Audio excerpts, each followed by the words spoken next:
Itu ya Pak Fila. Nah, peristiwa demi peristiwa ini yang membuat Rasulullah tertekan luar biasa. Rasulullah tidak berharap ada lagi sahabat yang meninggal gara-gara disiksa, gara-gara beriman. Maka di malam hari Rasulullah kemudian pergi pas waktu jam gini, setelah sholat isya, ya, di ujung sepertiga malam pertama, pergi Rasulullah ke Ka'bah, merenungkan betapa berat tugas dakwahku ini. Apakah aku harus mengembalikan lagi kepada Allah ini tugas? Aku tidak sanggup ya Allah, tidak sanggup melihat umatku disiksa hingga mati. Maka kemudian Allah perintahkan pada malaikat Jibril, ihbit ya Jibril, turun kau Jibril kepada Muhammad, sampaikan aku akan memberikan kepadanya Isra Mi'raj. Datang malaikat Jibril. Malaikat Jibril mengucapkan salam, tidak banyak bicara karena tahu Rasulullah lagi galau. Kok bisa Rasulullah galau? Rasulullah juga manusia. Galau hanya istilah saja Bapak Ibu, tapi beda galaunya dengan galau kita ya. Kalau galau kita karena apa Bu? Bu pernah galau Bu? Halo? Ibu-ibu masih ada? Ini pada kemana ibu-ibu nih? Bu masih ada Bu? Pernah galau Bu? Apa Bu penyebabnya Bu? Pandemi. Baik. Bapak Ibu rahmati Allah Subhanahu wa taala. Malaikat Jibril datang menghampiri Rasulullah SAW, mengucapkan salam, membawa 2 kendi dari surga. Direbahkan tubuh Rasulullah SAW, dibuka pakaian atasan Rasulullah SAW. Ini cerita yang saya baca dalam Qisasul Anbiya, kisah para nabi dan rasul, atau juga di dalam kitab Ar-Rahul Makhdum karya Syekh Safiur Rahman Al-Mubarakfuri, Sirah Nabawiyah. Ya, ada beberapa kisah termasuk tafsir Ibnu Katsir. Ada 16 sahabat yang meriwayatkannya. Jadi ini mu'tabar, mutawatir. Ya, ada Anas bin Malik di antaranya. Ya. Kemudian dibukakan pakaian atas Rasulullah. Maka malaikat Jibril membuka botol kendi yang pertama, dikeluarkan air sedikit, diusapkan ke dada Rasulullah SAW. Ini dibius dada Rasulullah, anestesi lokal.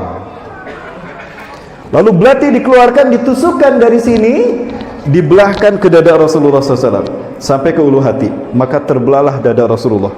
Dibukakan dada Rasulullah SAW, diambil hati beliau. Apakah Rasulullah dalam keadaan pingsan? Tidak, Rasulullah dalam keadaan sadar. Kalau Rasulullah pingsan, lalu siapa yang bercerita kepada kita seperti ini?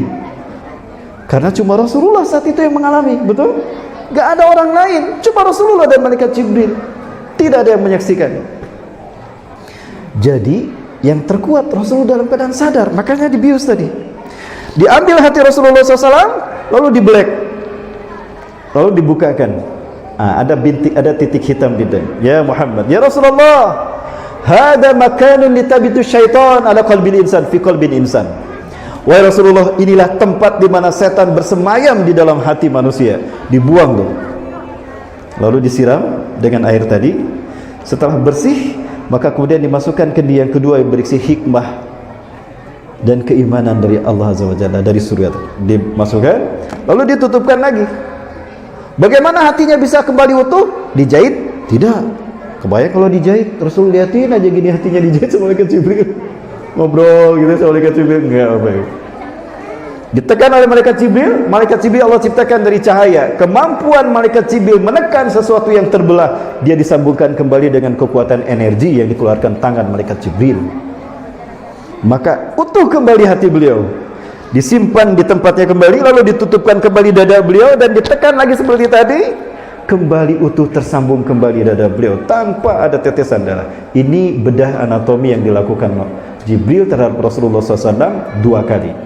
Yang kedua, yang pertama ketika Rasulullah masih kecil, masih anak-anak. Setelah itu kemudian Rasulullah SAW dihadapkan pada 2 minuman, yang satu susu, yang satu arak. Ihtar bainahuma wasrab ya Rasulullah, pilih antar keduanya dan minumlah. Rasulullah mengambil susu dan diminumnya. Subhanallah. Laqad asabtal fitrah, sungguh engkau telah mengambil fitrahmu Muhammad. Andaikan kau mengambil arak, hancur umatmu. Lau ta'khudul khamra la afsadatil ummatuk. la afsadat ummatuk, andaikan kau mengambil khamr, hancur umatmu. Nah, ini pelajaran. Apabila ada pemimpin yang menghalalkan khamr, minuman keras, mudah-mudahan sampai ke Jakarta. Ini lagi viral nih, ada peraturan baru di mana diberlakukan peraturan bolehnya diproduksi minuman keras berskala kecil hingga berskala besar. Nah, kata malaikat Jibril, barang siapa, andaikan kaum Muhammad mengambil arak, pasti umatnya akan mengikuti. Hancur umatmu wahai Muhammad.